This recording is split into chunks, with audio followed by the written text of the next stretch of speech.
You know what hurts more than taking a right hook from George Foreman? Watching your wife of 30 years walk into that motel with my best friend's brother. I wasn't about to let another man destroy what I'd built. Not after climbing my way from the streets to Madison Square Garden. Some fights you win in the ring, others you win in the shadows. My name is Frank Iron Fist Morrison. I'm 56 years old, and for 25 years I've run Morrison's boxing gym in South Philadelphia. Got my nickname after going 12 rounds with a broken hand back in '89. These days, I train kids to keep them off the streets, just like old Coach Martinez did for me.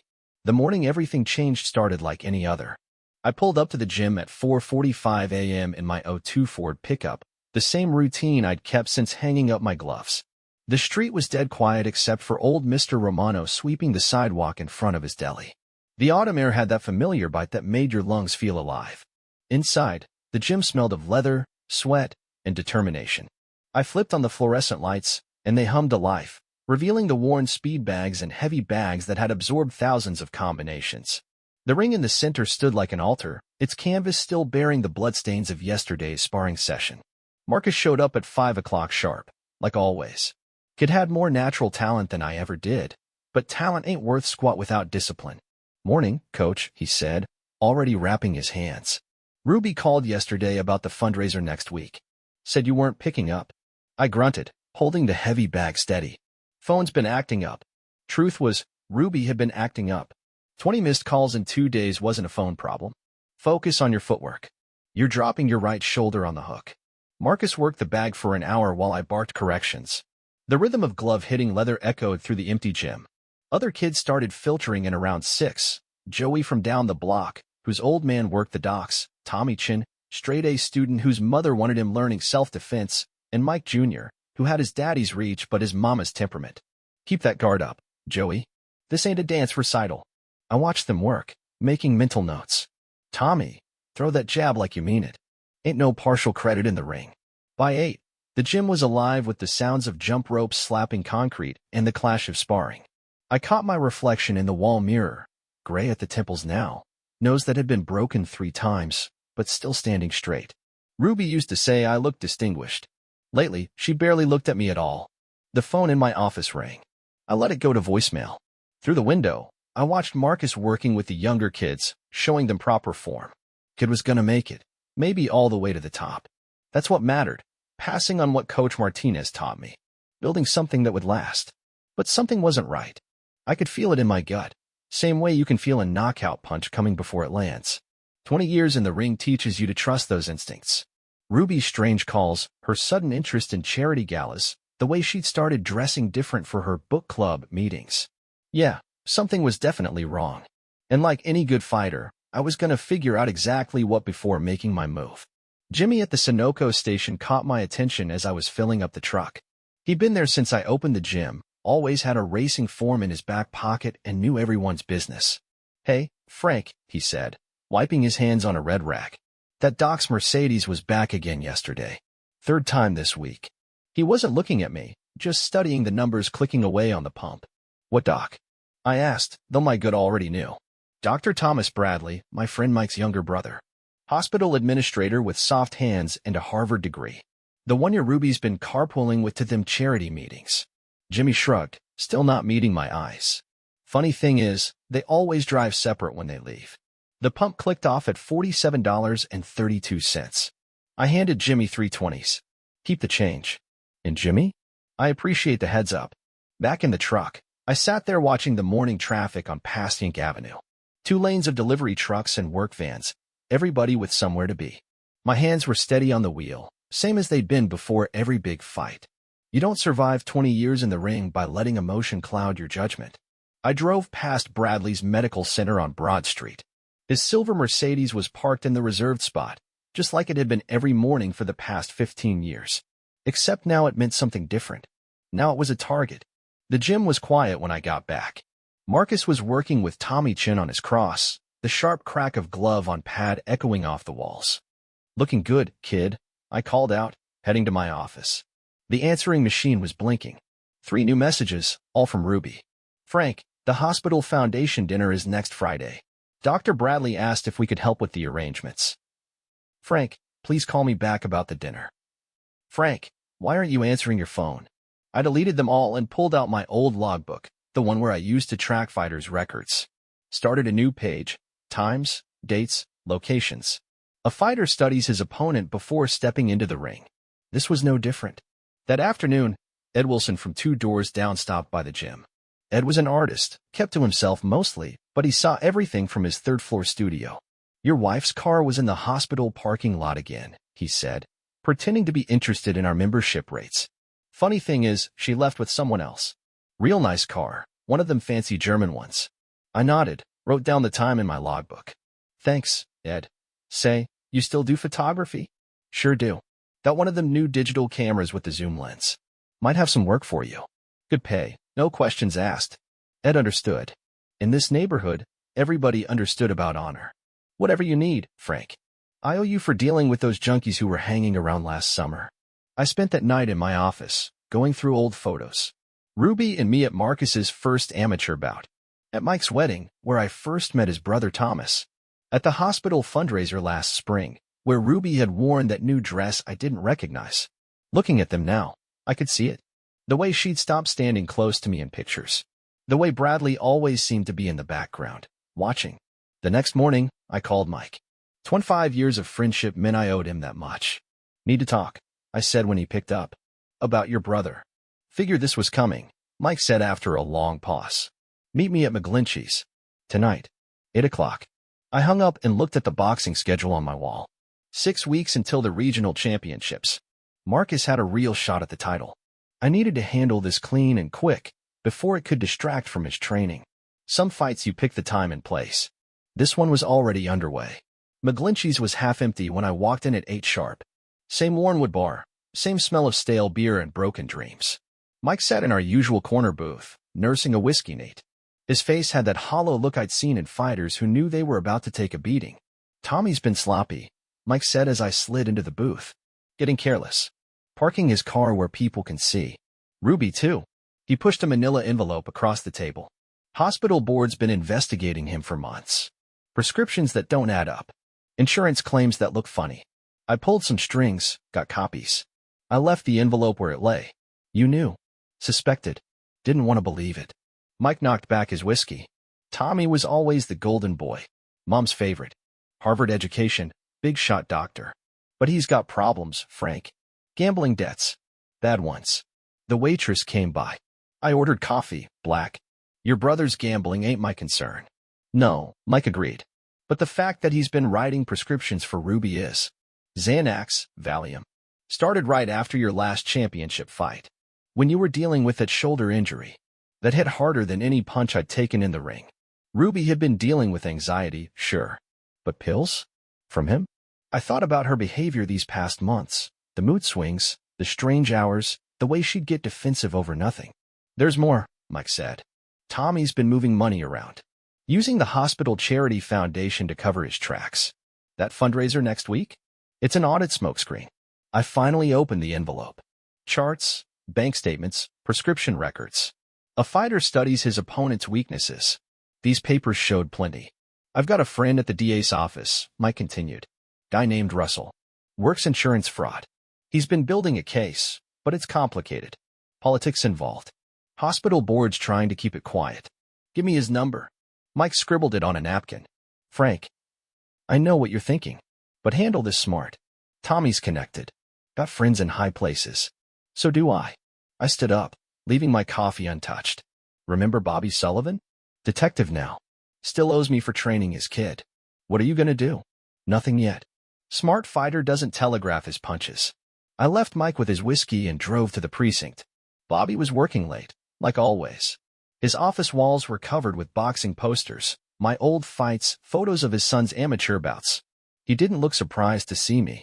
"Frank Morrison," he said, clearing files off a chair. "Hear about the Bradley investigation? What do you know? Officially? Nothing.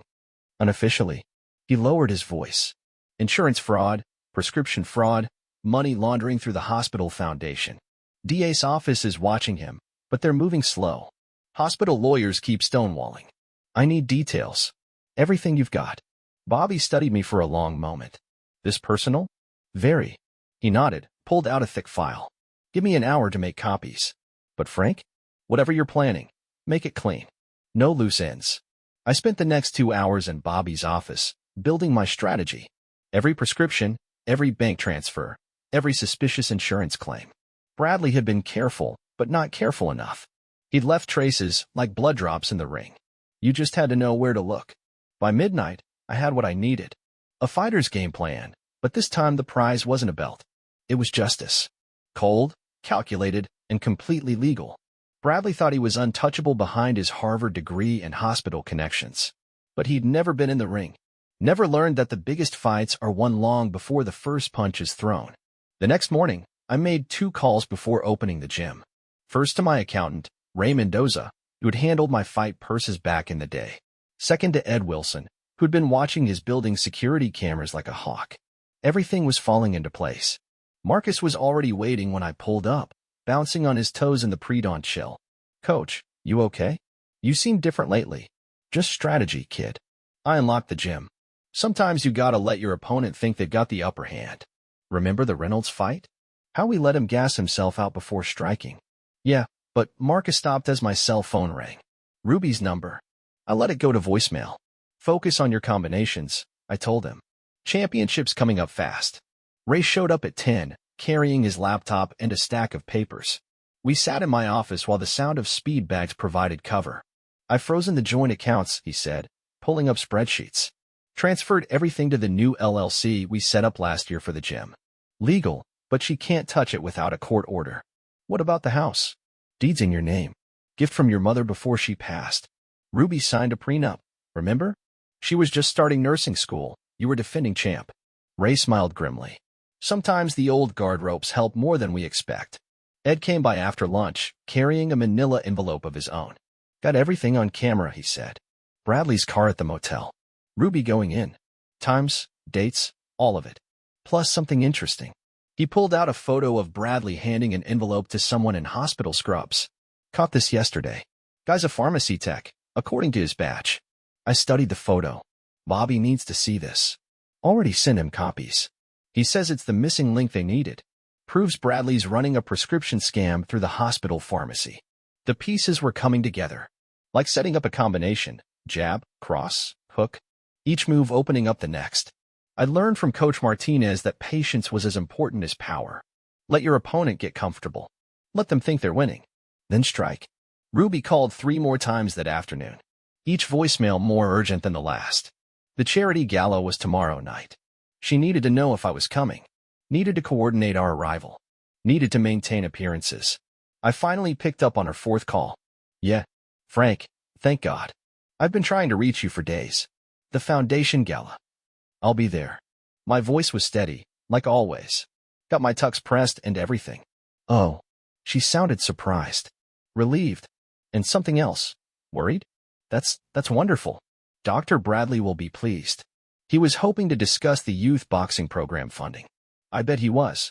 I kept my tone neutral. Looking forward to it. After hanging up, I called Bobby.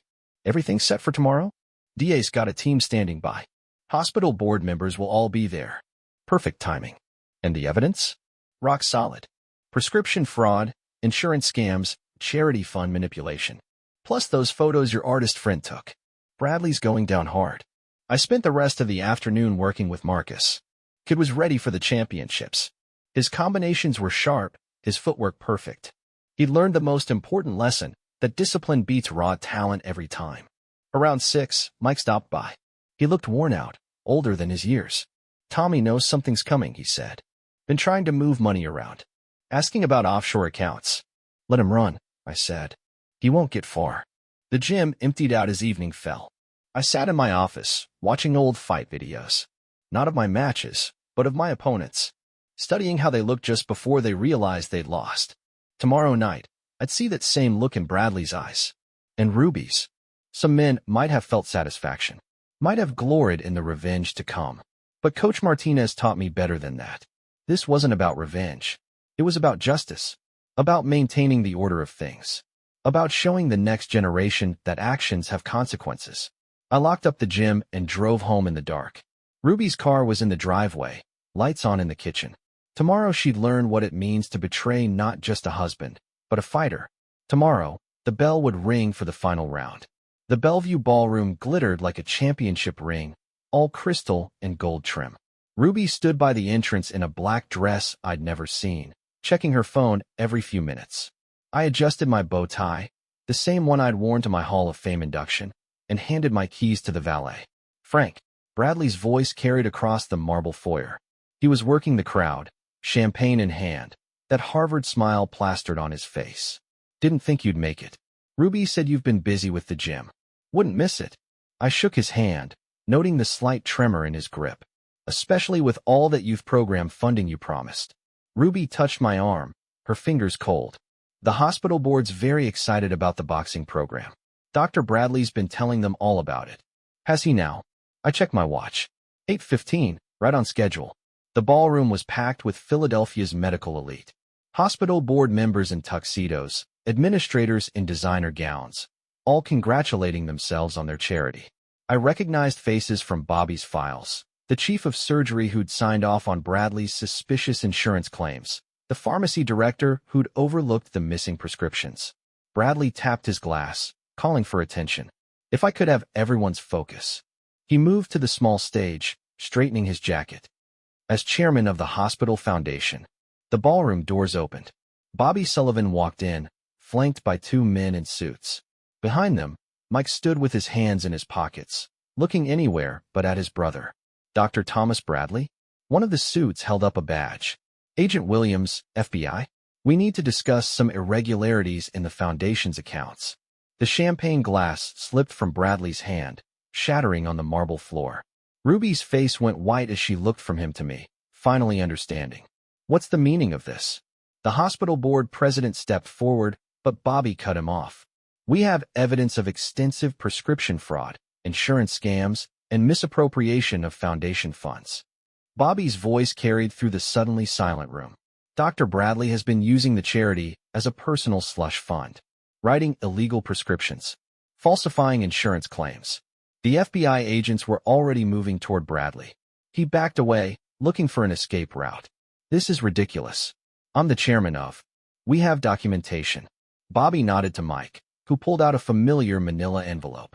Bank records. Prescription logs. Photos. Your pharmacy tech rolled over on you this afternoon. Told us everything about the fake prescriptions. Ruby grabbed my arm. Frank, what have you done? Nothing. I kept my voice low, controlled. Just let the truth do its work.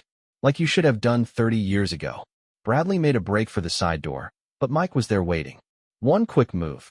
Just like I taught his son in the ring, and Bradley was face down on the marble, hands behind his back.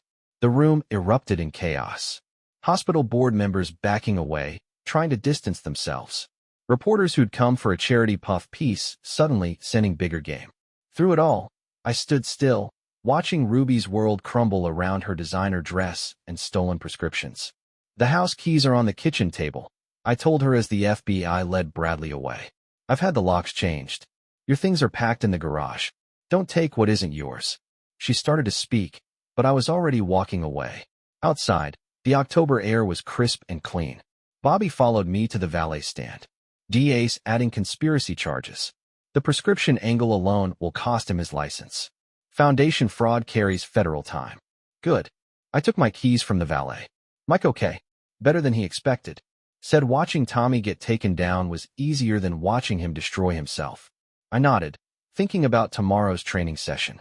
Marcus needed work on his defensive stance. The championships were coming up fast. Thanks, Bobby. Give my best to your boy. Frank. Bobby called as I reached my truck. You did it clean. Coach Martinez would have been proud. The engine turned over on the first try. Some victories don't need a referee's decision. Some fights end exactly the way they should. The morning after the gala, I was at the gym by 4:45 as usual. Some habits you don't break, no matter what storms you've weathered. Marcus was already there, shadows dancing under the streetlights as he jumped rope on the sidewalk. Saw it in the morning paper, Coach, he said, following me inside. About Dr. Bradley and the hospital foundation. They mentioned your name. I flipped on the lights, checking the ring ropes out of habit. Focus on your footwork, kid. Championships in 2 weeks. The phone started ringing at 9. Reporters wanting comments about the scandal. Hospital board members suddenly eager to fund youth boxing programs, legitimately this time. Mike called to say Bradley was looking at 15 years. The pharmacy tech had given up everything, right down to the fake prescription pads.